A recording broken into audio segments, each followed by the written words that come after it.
Salut Laetitia! Salut.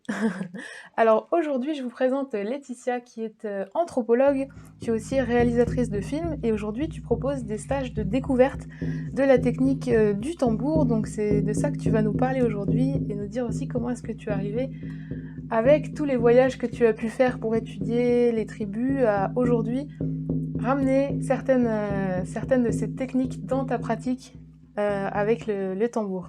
Oui, c'est vrai que j'ai une première carrière plutôt d'anthropologue, réalisatrice de documentaires, anthropologue spécialiste du chamanisme en Mongolie et en Sibérie. Et puis aussi, surtout, avec des formations que j'ai pu suivre en France, en sophrologie psychothérapeutique, en hypnothérapie, et puis aussi avec des stages de chamanisme en France, que j'ai pu faire une synthèse là sur une quinzaine d'années en thérapie, on va dire, avec tout mon parcours avant universitaire. Ça, c'est déjà depuis les années, fin des années 90. Déjà, j'étais sur le terrain en Mongolie. Parce que, en tant qu'anthropologue, j'étais quand même observatrice. Voilà, on nous apprend que c'est pas notre culture et que on arrive à observer, analyser, on fait des liens, mais on n'est pas vraiment dans la pratique. Donc c'est vraiment au début des années 2000, à partir des années 2000, que là j'ai pu vraiment me former en tant que praticienne, au tambour, à l'hypnose, etc. Et en prenant aussi, bien sûr, de ce que j'avais vu sur le terrain. Tu vois, avec Intuya en Mongolie, je voyais bien comment elle travaillait, Ouais. que des fois elle nous mettait vraiment la tête dans le tambour, qu'elle venait avec son tambour sur nous. Et qu'il y avait aussi cette notion de voyage dans le chamanisme. Donc j'ai fait une synthèse adaptée aux Européens. Alors c'est pas qu'on devient chaman en fait, mais c'est qu'on utilise cet univers du chamanisme qui est très connoté, et même esthétiquement, il y a un monde des esprits, il y a des dimensions différentes, et puis il y a cette possibilité de demander de l'aide dans les mondes invisibles. Il y a vraiment cette pratique qui vient s'ancrer dans la vie de tous les jours, qui dit que il y a des animaux alliés, il y a des guides spirituels, et qu'il y a des choses comme ça, suivant ce qu'on a à faire dans la vie, où on n'est pas complètement seul. Voilà, c'est quand même une des grandes bases du chamanisme, c'est cette cohabitation avec un monde autre. Ouais. Cette possibilité de communication, c'est pas juste une cohabitation, mais c'est vraiment l'idée que il y a un moment il peut y avoir cohabitation et surtout collaboration et participation.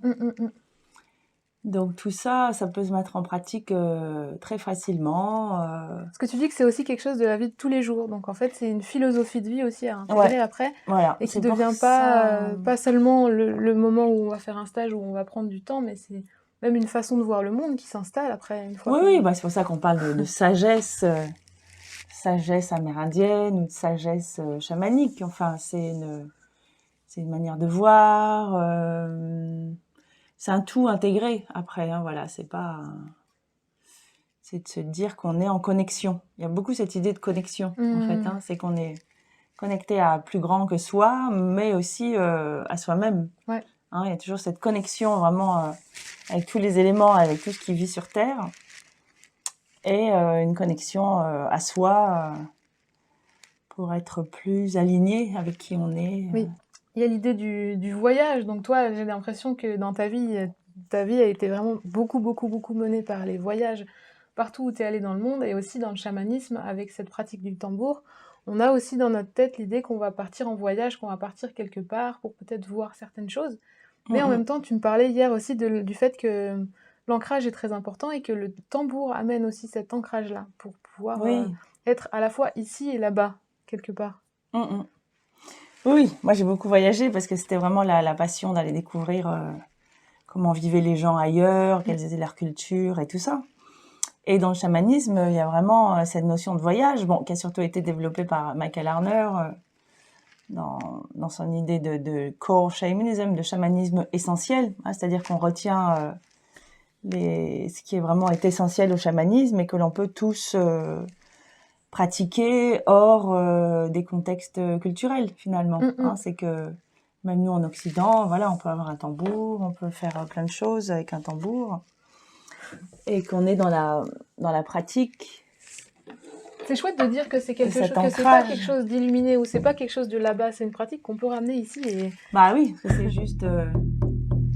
voilà, ok, on peut jouer du tambour et juste voir ce que ça nous fait, déjà.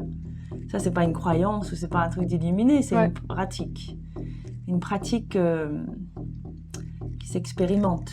Et une fois que tu as expérimenté ça, bon, bah, tu vois si ça te convient, si ça te convient pas. Ouais. Mais déjà, il y a un truc Déjà, on sent déjà, rien que de taper un petit peu comme ça, il y a quelque chose qui s'installe, là, oui, bah, qui oui, se pose et... Ouais. Et donc voilà, on peut avoir différentes maillotches, hein, parce que ça fait des sons différents à chaque fois. Justement, ouais, montre-nous un peu les... Il n'y a pas un tambour pareil, en fait. Hein. Tous les tambours sont différents, donc...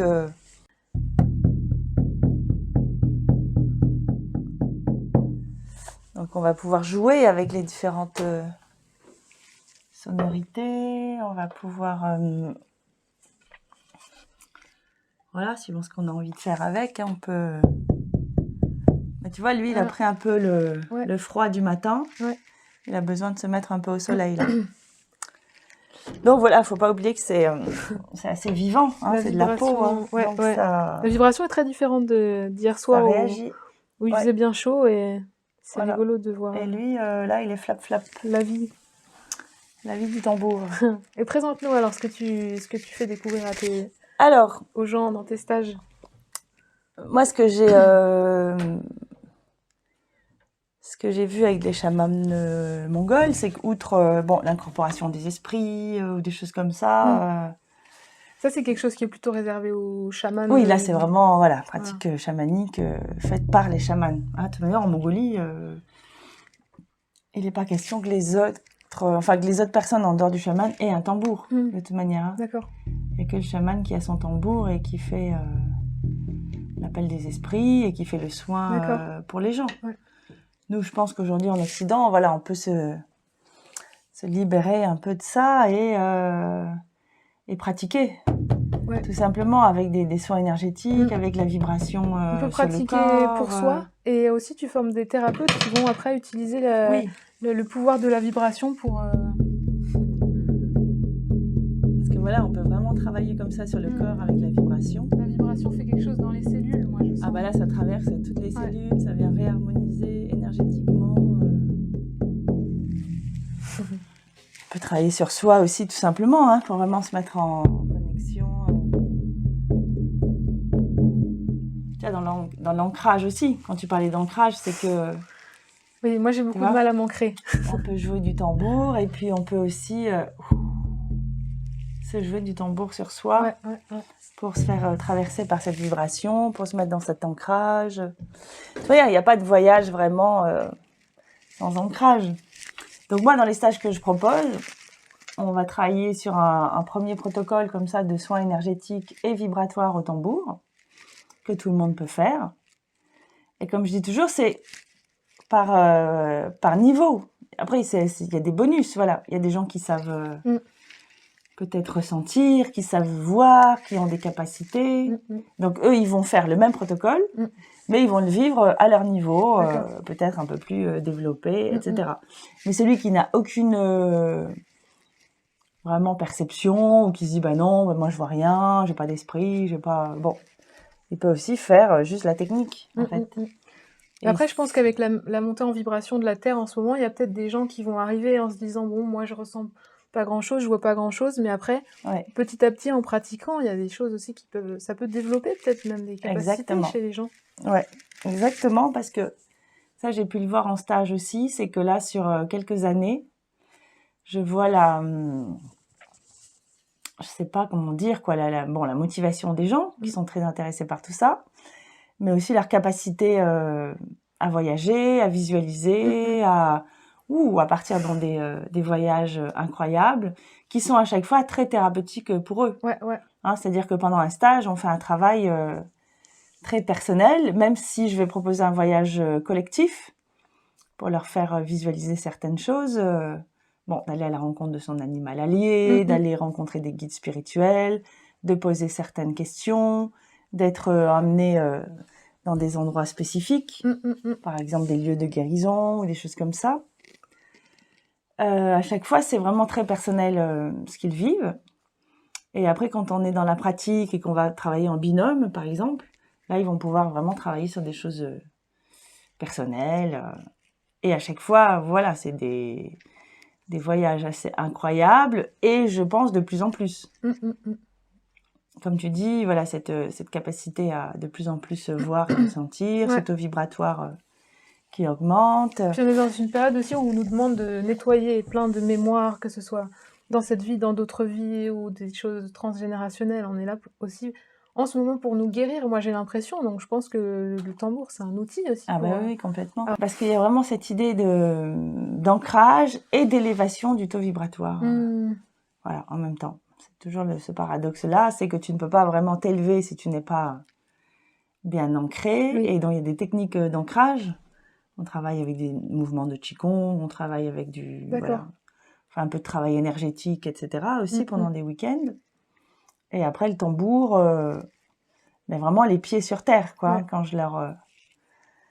on fait des exercices, c'est vraiment pas jouer du tambour et de sautiller à droite à gauche. C'est au contraire, c'est la danse du sorcier, quoi. C'est vraiment les pieds dans la terre et le tambour assez grave qui accompagne ces mouvements d'enracinement. Est-ce que c'est facile de trouver un tambour en France comme ça? Oui, alors il y a plein de gens qui en fabriquent. Voilà, celui-là, c'est une fabrication maison. C'est un bel objet. Dans un stage, Oui, il y a des gens qui proposent des stages même pour fabriquer. Oui, il y a des gens qui proposent des stages. Toi, tu en as ramené certains de Mongolie. Moi, j'en ai de Mongolie. Mais sinon, après, je travaille plus avec des tambours qui ont été faits en France parce que les tambours mongols, ils vont vraiment réagir aux variations climatiques. D'accord. Et les Mongols ont l'habitude de pas... Voilà, ils vont pas beaucoup travailler la peau, on va dire, beaucoup la tanner, tout ça, donc elle est un peu brute. Mais par contre, eux, comme ils travaillent toujours avec un feu, c'est assez facile à chauffer. Ouais, ils mettent le tambour au-dessus du feu. Voilà, nous, on n'a pas un feu à chaque fois à disposition, donc c'est plus compliqué. D'accord. Et le tambour, c'est quelque chose que tu as découvert en Mongolie, mais est-ce que c'est utilisé dans d'autres tribus ou d'autres endroits du monde? Alors là, c'est vraiment Mongolie-Sibérie, dans cette pratique du petit tambour individuel, on va dire. Hein. Voilà, où c'est vraiment le chaman qui a son tambour. D'accord. Dans d'autres cultures, ils vont avoir des tambours, mais ça va pas être exactement comme ça. Les Amérindiens, ça va être souvent des gros tambours collectifs. Wow. On va taper comme ça à plusieurs autour. Okay. Donc il y a aussi des petits tambours, mais ils travaillent pas vraiment avec pour les soins. D'accord. Et voilà, dans les pays plus du nord, Alaska, Inuit, Tchouktch, etc., ils vont avoir des tambours plus plats, voilà, qui se manient vraiment, qui sont plus larges et plus plats, et ils vont travailler avec d'autres techniques, un peu de souffle. Donc là, vraiment, les cultures, comme on dit, voilà, les chamanismes à tambour, c'est vraiment Mongolie-Sibérie. Eh bien, merci Laetitia de nous avoir présenté cette pratique du tambour. On mettra les liens dans la description si vous avez envie de retrouver le site ton site internet pour en savoir plus et peut-être pour s'inscrire même. Peux-tu nous parler, quels sont tes projets en ce moment? Sur quoi est-ce que tu bosses? Oui, alors dans cette idée de synthèse, là, ce travail que je fais depuis quelques années de mettre...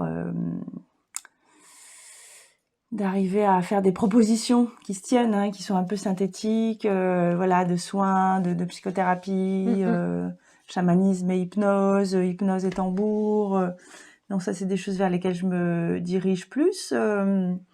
J'ai mis en place aussi des enseignements en ligne.